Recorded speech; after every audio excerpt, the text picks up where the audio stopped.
Pakistan international airlines की privatisation आज कामयाबी के साथ अपने अंजाम को पहुंची। 135 अरब, हुकूमत 100 अरब के करीब की एक्सपेक्टेशन कर रही थी, तो उससे ऊपर की बोली लगी है। और जो कामयाब बोली जिसने जीती, आरिफ हबीब साहब, उनको 7.5% इसका एक्चुअल में हुकूमत को पे करना है, जो 10 अरब के करीब बनेगा।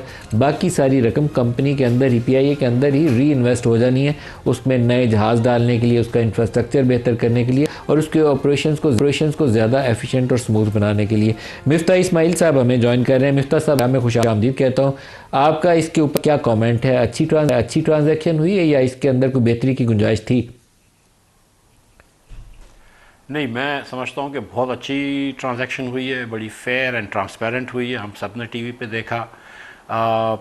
मैं सच्ची बात है कि हुकूमत पाकिस्तान को, बिलखुसूस मोहम्मद अली साहब जो वज़ारत निजकारी को देखते हैं, उनको मुबारकबाद देता हूँ। आई थिंक कि ये बात दुरुस्त है आपकी कि 10 अरब रुपया ही हुकूमत को मिलेगा, और ये तब मिलेगा जब तकरीबन 700 अरब रुपया का कर्ज़ आपने अपनी बुक्स पे ले लिया है। सो देखा जाए तो नेगेटिव 690 अरब रुपए में आपने बेची एयरलाइन। लेकिन फिर भी मैं समझता हूँ कि ये बेस्ट डील पॉसिबल थी, और मैं हुकूमत को मुबारकबाद देता हूँ। तो सर, कोई भी प्राइवेट ऑपरेटर 700 अरब की लॉस अपनी बुक्स पे ना लेता, वो हुकूमत को उठानी थी, उसके बगैर ही कंपनी सेल आउट नहीं थी हो सकती। इन एनी केस इससे जान छुड़ानी, जेब से भी 1 अरब देना होता तो even then it was not a bad option. Sir, overall context पे अगर आ जाएं तो जी आप कह लें पहले मिफ्ता सर। मैं तो देखें नदीम भाई, जब मैं वज़ीर था 17 में, तो मैंने कहा था कि PIA तो 1 रुपये में दे देनी चाहिए।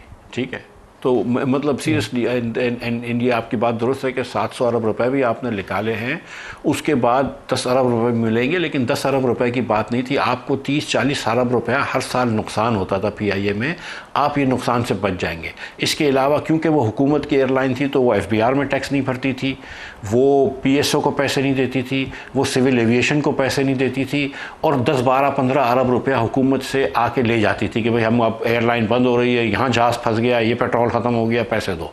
तो आप ये प्राइवेट सेक्टर को दे देंगे तो 2-3 चीज़ें होंगी। कंपटीशन बढ़ जाएगा पाकिस्तान के अंदर, यहाँ पे अल्लाह ने चाहा तो फेयर कम हो जाएंगे, आपकी सेफ्टी एंड कंफर्ट बढ़ जाएगा इंशाल्लाह। और हम ये जो बार बार सऊदी अरब की एयरलाइन या दुबई की एयरलाइन या कतर की एयरलाइन लेके जाते हैं, तो हम अपनी एयरलाइन में जा सकेंगे। लाहौर से या कराची से या इस्लामाबाद से डायरेक्ट बैठ के लंदन जाएंगे या फ्रैंकफर्ट जाएंगे। So I think it's a very good thing. मैं तो बहुत खुश हुआ हूँ, और मैं तो ये चाह रहा था कि पिछले साल कर लेते ये, लेकिन पिछले साल इन्होंने जानबूझ के, जब इनको पता थी और इनको इन्वेस्टर्स ने कहा था कि देखो वाजिबात ज़्यादा हैं PIA के, असासे कम है, इस तरह ना करो, इन्होंने जानबूझ के किया क्योंकि उनका दिल नहीं था। फिर इस बार मुक्तदरा ने कुछ में कोई इंटरेस्ट लिया, मोहम्मद अली साहब को लगाया जो उनके करीब क्लोज भी हैं, तो फिर ये अल्लाह की मेहरबानी से काम हो गया। तो अगर आप नेक नियती से और फोकस से काम करें तो